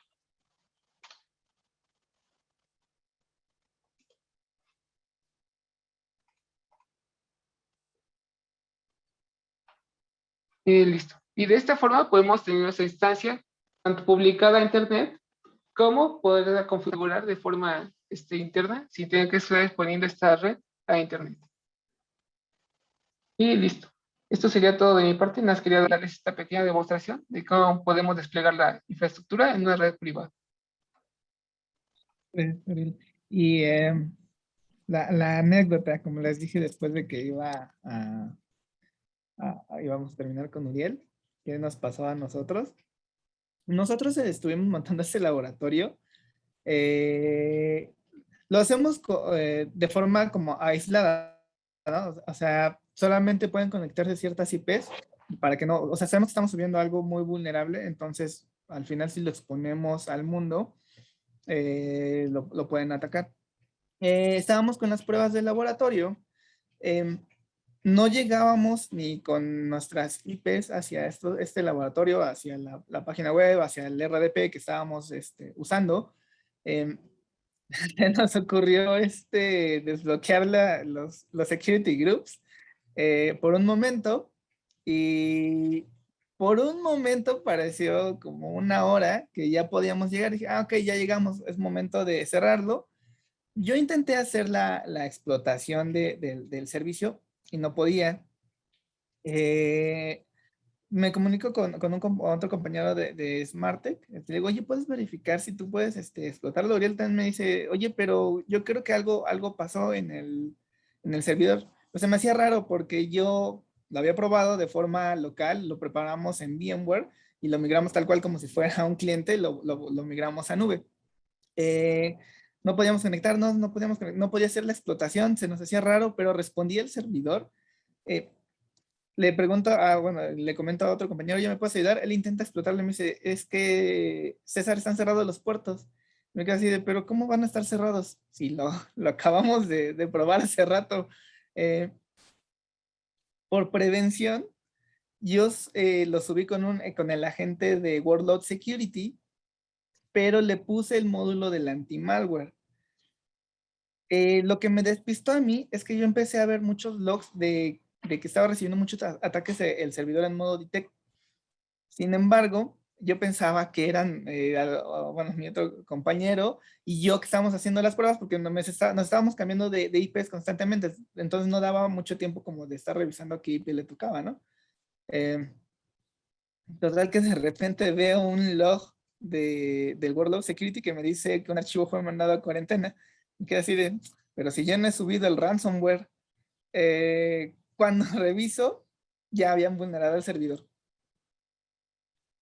¿Qué pasó después? Yo haciendo investigación dentro del servidor, lo que hace el atacante, o lo que hizo esta vez el atacante, él puso un filtro dentro del Windows para bloquear el puerto 445. Entonces su intención fue la siguiente: te ataco, te subo el ransomware y bloqueo el puerto para que nadie más te ataque y solamente yo tenga ese acceso. Si se dan cuenta, ese fue el método que siguió el atacante. Yo liberé, digamos, hice los bloqueos necesarios después, pero si no hubiera estado la gente de Workload Security, me hubieran cifrado mi laboratorio y yo ni en cuenta, en un sentido, digamos, y eso que estábamos de forma controlada, ¿no? Pero ese breve descuido que tuvimos de liberarlo porque no podíamos conectarnos de por sí al servidor, después descubrimos por qué era, nos faltaban algunas cosas. es lo que puede pasar o le pasa a los clientes, ¿no? Entonces, a mí me sorprendió que no duró ni una hora el servidor en internet y ya estaba siendo atacado. Entonces, imagínense los clientes que ponen sus servicios legacy o servidores sin tener algo de protección, lo que está pasando, ¿no? Y bien lo decíamos, ¿no? Pasa muy seguido, nos enteramos, oye, ya cifraron el servidor, ¿dónde estaba? Ah, estaba en la nube. O lo tenía, incluso on-premise, pero estaba abierto a todo el mundo el servidor con el RDP 445, o sea, lo expusieron completamente. Entonces, esta es la anécdota que les queríamos contar qué lecciones aprenderemos de eso. Puedes pasar a la siguiente, ¿no? Gracias. Recuerden la seguridad compartida, súper importante. La nube no hace todo. Sí tiene ciertas protecciones, algunas hay que contratarlas, sí, justamente, ¿no? Porque tú asumes esa responsabilidad. Y recuerden que cuando se va a migrar algo a nube o se va a implementar algo en nube que estaba on-premise o incluso sea nuevo, se deben de estar considerando los mismos controles que se tenía, los que se manejan de forma local. Es lo que les repetimos muchas veces. Hemos visto clientes que no tienen el agente, como un agente quisiera, siquiera, ¿no? De anti-malware en un servidor, porque se consideró que no se necesitaba. Entonces, no, siempre hay que considerar lo que estaba on-premise, también considerarlo en nube, ya sea con un tercero, con las mismas tecnologías que maneja la nube. Otro punto importante es implementar una arquitectura segura de acuerdo a las mejores prácticas. Muchas veces se sube a la nube, ya está listo, es muy fácil de acceder, ya quedó, está operando perfecto, muy fácil, pero no se considera la parte de seguridad. Si no se considera esta parte como las best practices, empezamos a tener esos pequeños detalles y luego no sabemos qué es lo que está pasando o por qué nos robaron la información o quién entró incluso a administrar, por qué apagaron los servidores, por qué ahora... ¿Cómo se llevaron la información? Un ejemplo, ¿no? Lo que decíamos de los buckets, que son donde se almacena la información. ¿Por qué esa información apareció en internet, ¿no? ¿Quién se la robó? ¿Cómo? Pues resulta que el bucket, por ejemplo, estaba público, ¿no? Lo que estaba dentro del bucket no estaba cifrado, no tenía una autenticación el bucket. Eso es súper común.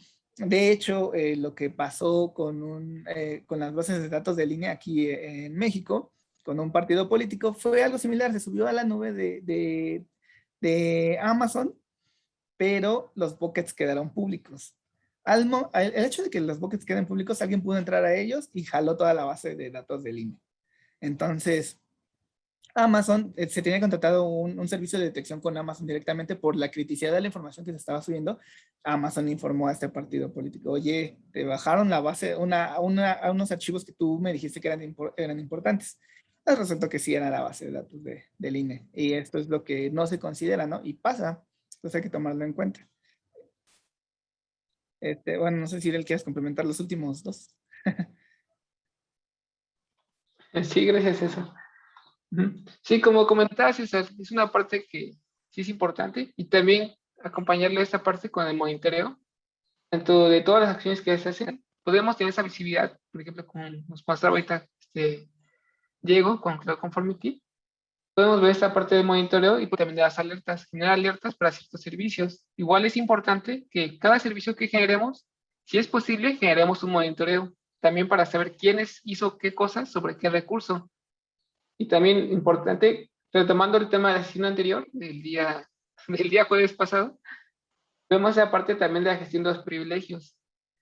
Es importante esa parte porque, como comentaban ahorita Diego y César, si no tenemos una gestión de accesos y de qué tantos privilegios tiene un usuario, esos usuarios luego nos pueden hacer algunas malas pasadas.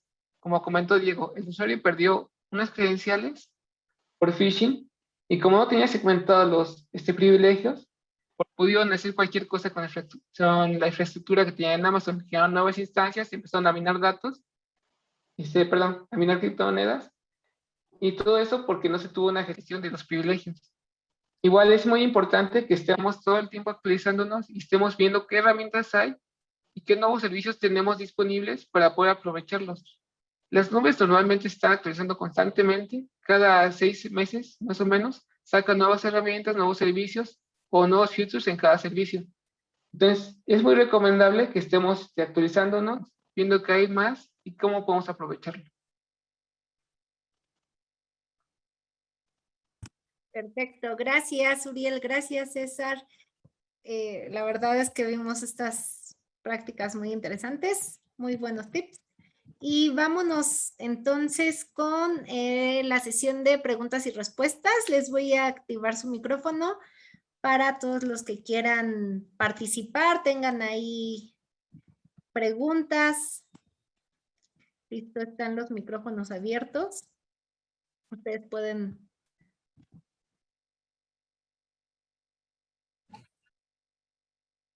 ahora sí que levantar la mano y hacer preguntas. No sé si alguien quiera comenzar, tenga alguna pregunta específica de la herramienta, de algún caso que quiera contarnos, que les pasó.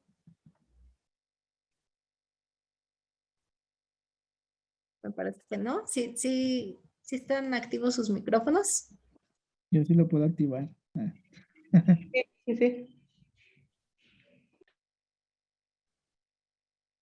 Perfecto.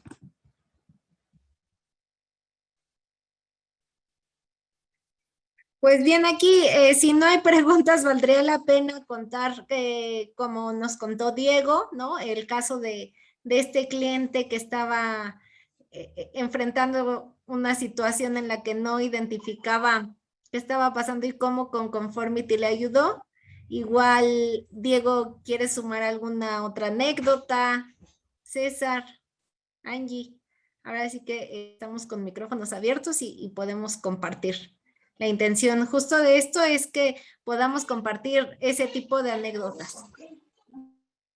No, la verdad es que es muy interesante cuando tú estás metido en esa parte de la seguridad y empiezas a ver cómo se materializan los ataques como tal, es bastante interesante ver qué es lo que hacen los atacantes y cuáles son los huequitos por donde se meten. Por ejemplo, lo que comentó César de que el servicio en menos de una hora fue atacado en su laboratorio. Lo que pasó con este cliente, nosotros le dimos las recomendaciones, hey, tienes un usuario que no tiene doble factor de autenticación y que tiene los permisos root de toda la cuenta. Si alguien te vulnera este usuario, pues básicamente ese usuario puede hacer lo que sea.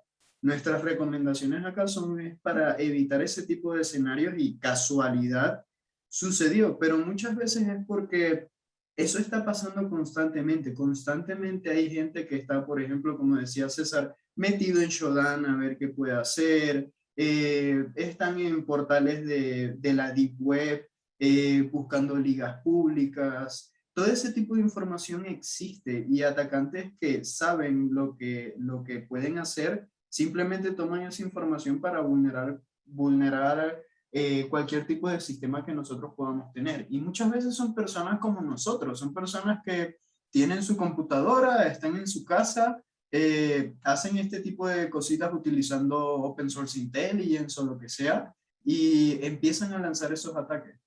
Entonces, nosotros el propósito puntualmente de Trend Micro, de SmartTech, es que ustedes estén al tanto de lo que puede pasar y que estas cosas pasan.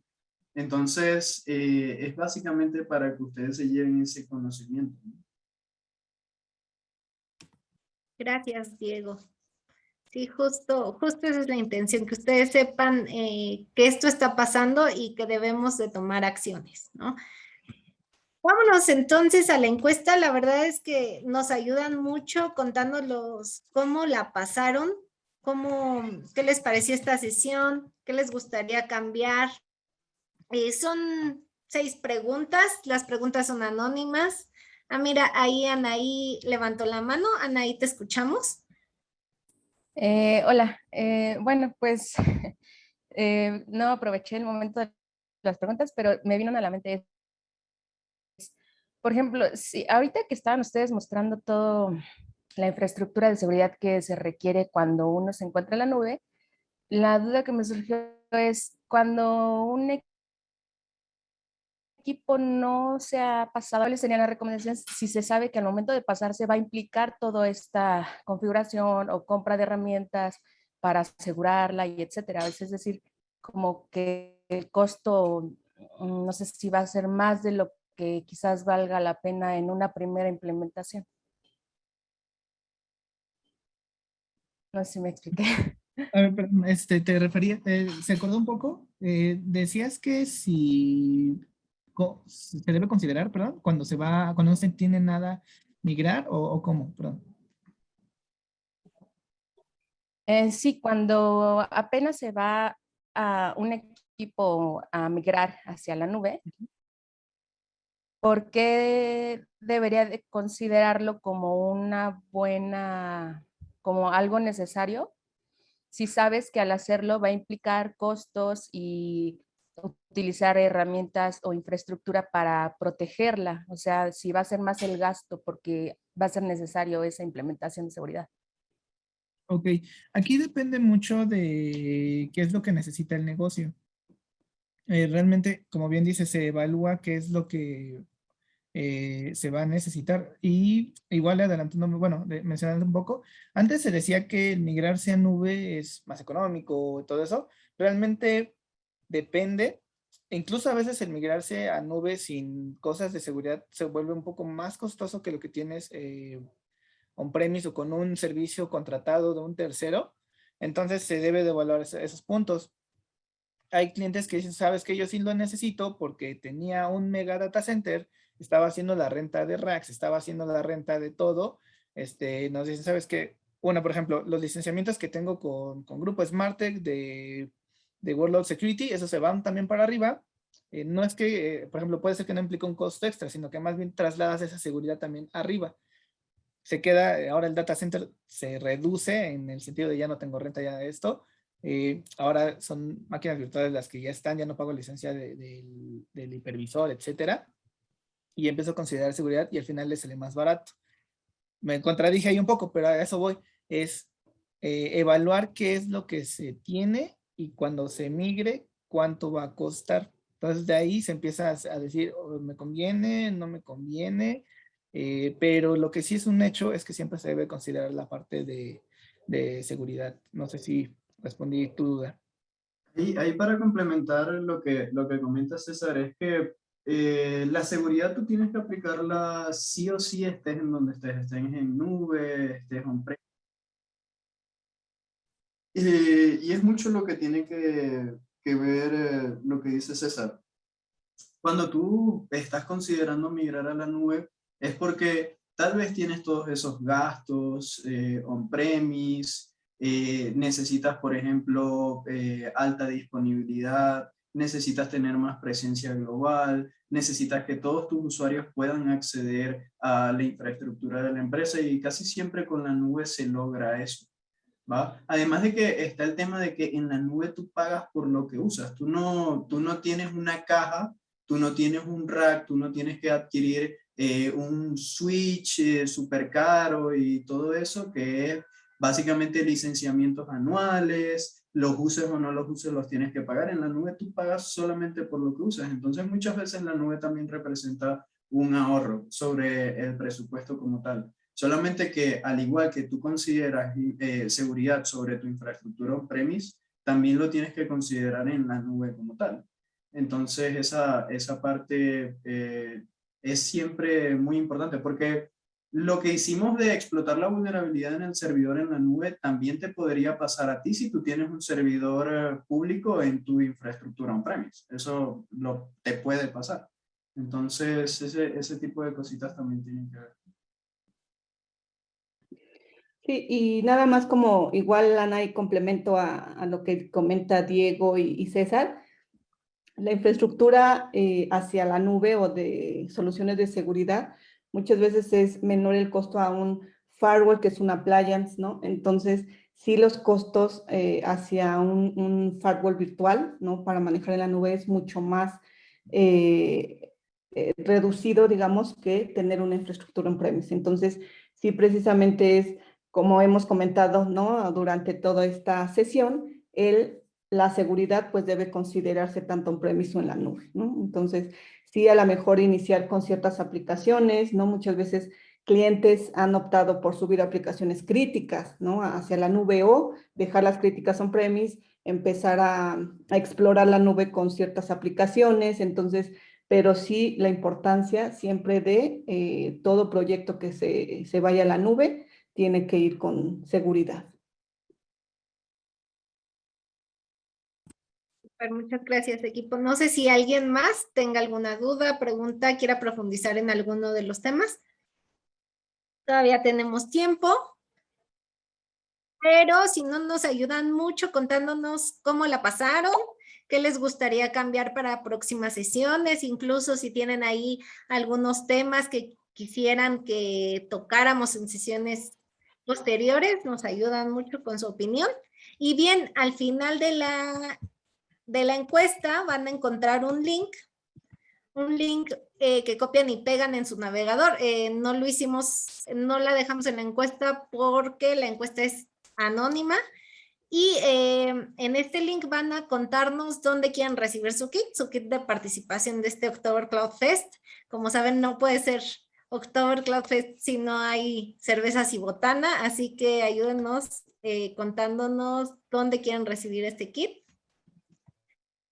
Y bueno, pues todo esto, ¿por qué estamos haciendo todo esto y por qué cada jueves hablar de seguridad se vuelve relevante por todo lo que vimos hoy, ¿no? Los ataques se dan con personas, vaya, como nosotros, ¿no? Que pueden empezar a buscar en Shodan e identificar una vulnerabilidad y listo. Entonces, lo que pretendemos con esto es que ustedes se lleven tips a casa, tips de seguridad, y sobre todo también que sepan que hay herramientas y especialistas que pueden ayudarles con esta adopción a la nube de manera segura, en la que siempre tengan como foco llevar, si ya tienen algo de seguridad on-premise, llevarlo a la nube, o bien desplegar su nube con seguridad desde el inicio.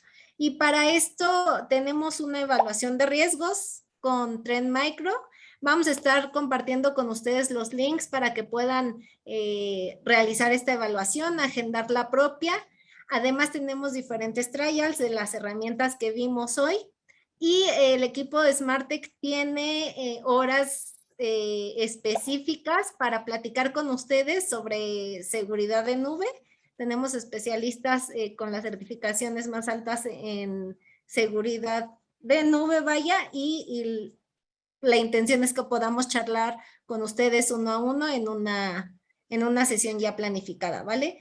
Entonces, cuéntenos cómo quieren seguir este camino con nosotros y vámonos a Quizzes. Es una herramienta que nos va a ayudar a hacer esta dinámica de cierre.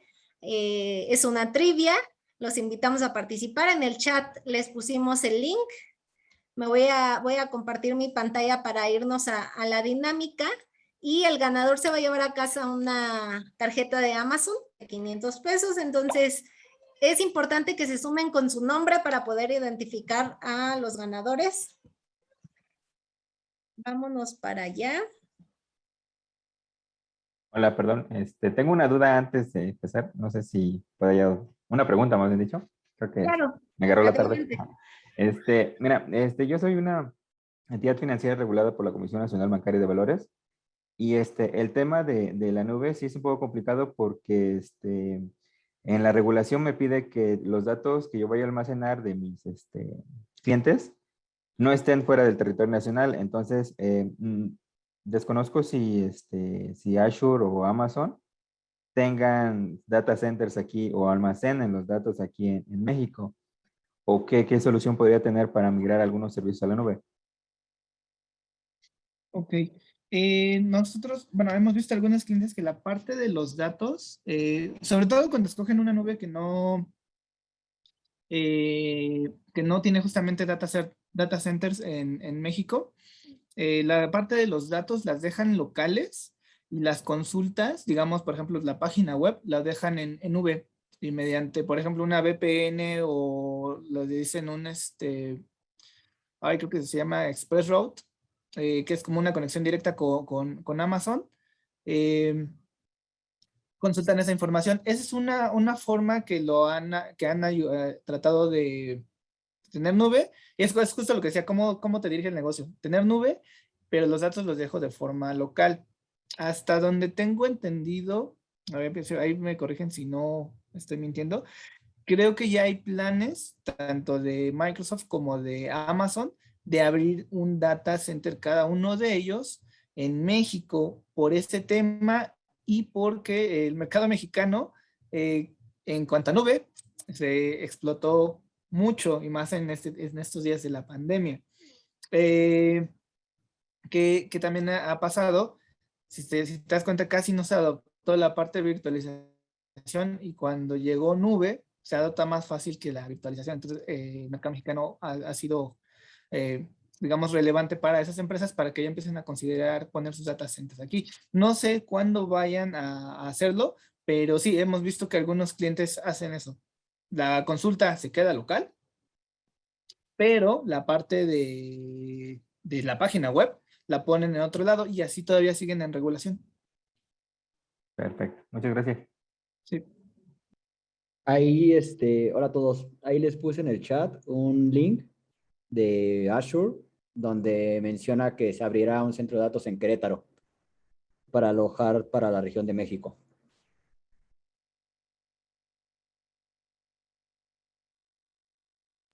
Gracias, Raúl. Perfecto. Gracias, Raúl. Y vamos a estar también compartiéndoles información sobre esto para estar al tanto, ¿vale? Y no sé si alguien más tenga alguna otra duda. No será así, ya veo que se están sumando al quiz. Si no tienen más dudas, vamos a dar inicio. Muchas gracias por sumarse y vamos a arrancar.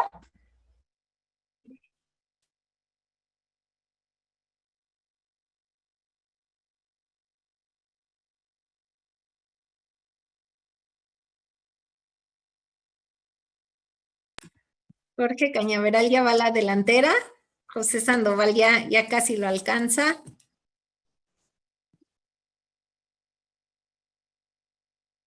Vamos a dar un minutito más para avanzar.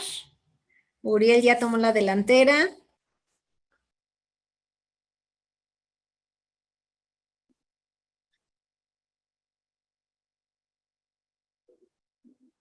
Y me parece que ahí estamos ya.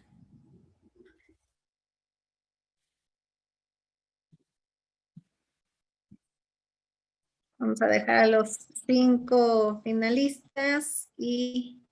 Se perdió la conexión con Quiz, dice. Y ya no avanza más. Ya no avanza más. Ay, Juan, lo sentimos, vamos a Perdió la trabajar. conexión, dice. Bueno, entonces parece ser que nos vamos al fin. Tiene un límite, creo, ¿no? Tienen un límite. Tienen límite, cierto. Ah, por eso.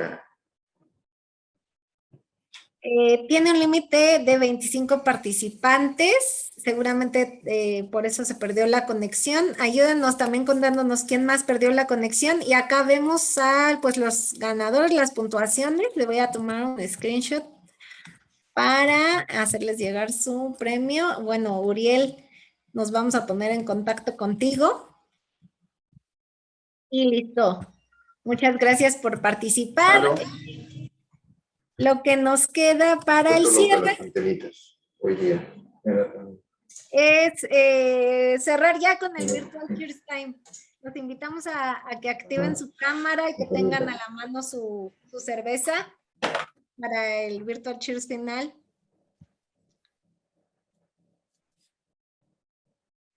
Acá un ejemplo de la sesión pasada. Y bien, recordarles que todos los jueves de octubre son jueves de October Cloud Fest. Vamos a tener el jueves 21 otra sesión. Los esperamos.